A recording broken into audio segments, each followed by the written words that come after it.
akkuma kanaan dura waadaa galle Boorana qaqqabneera. Yooyya akkam jirtu Boorana yaabelloo jirra. Ummata keenya Booranaa bira dhaabbachuuf hiriyoonni keenya 23 taanuu walitti mari'annee waan qabnu walitti bubbusnee aggaaccaanee boqqolloo keenya bitanne Boorana yaabelloo deemnee boqqolloo bitanne mana ufcoo geessine mana ufcootti daaksisne waan rakkina ummanni keenya keessa darbaa jiru nutis keessa darbuu qabnaa jenne daaksisnee yeroo baachuu qabnutti baannee ummata keenya rakkinaaf gadadoo ummanni keenya keessa jiru argine. Ummata garraamii ummata miskiinaa akkasitti nu simatu. Oromoo koo ija kootiin nan arge hangafni kee Booronni rakkina hamaa keessa jira. Hundumti keenya ummata keenyaaf waan dandeenyuun haa dirmannu bira haa dhaabbannu. Please hiriyoonni keenya nu faana dhaabbatanii nu gargaaranii kanaan nu gaan isaan kana eebbifama.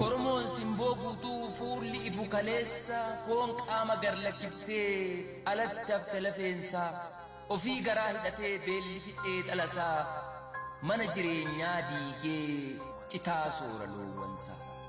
Oromoo eessa jirta quba qabdaa lammii koo osoo anyaadhee buluu beelli fixeem lammii koo waan qabduun itti jigii qaqqabi ka lammii kee qarshiin tokko ati baaftu gatii qabaam shoorri kee ati hoo yaa abbaa qabeenyaa atoo yaa abbaa biyyaa. Booranni dhumaa jira qaqqabisitaniyyaa. Akkuma kanaan dura waadaa galle Boorana qaqqabneera. Yooyya akkam jirtu Boorana yaabelloo jirra.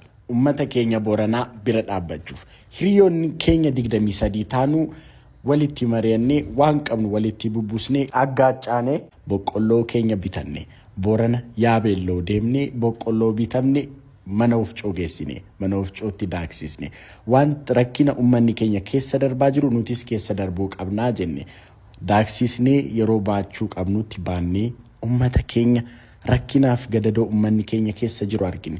Ummata garraamii ummata miskiinaa akkasitti nu simatu.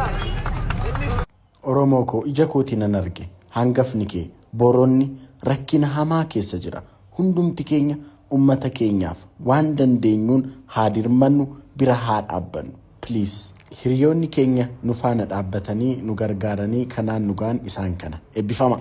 Walitti waluma qabnaa re'akkamin gara watti jabaan ayyo Booranaa siyaama yaa Rabbi kiyyaana birmatti jechuun abbo Booranaa siyaama yaa Waaqa kiyyaana birmatti jedha yoo ati nu waattee na birmatti miidhaa hundee taanee lallabadhaa yoo ati nu waattee na birmatti. Booranni moo burqaa urtee ganamaa ardaa nagaa fi aadaa hangafa oromootaa madda abbootii gadaa Boorana biyya hayyuu lafa irbuu fi waadaa qe'ee aannaniif dhadhaa uumama simboon addaa.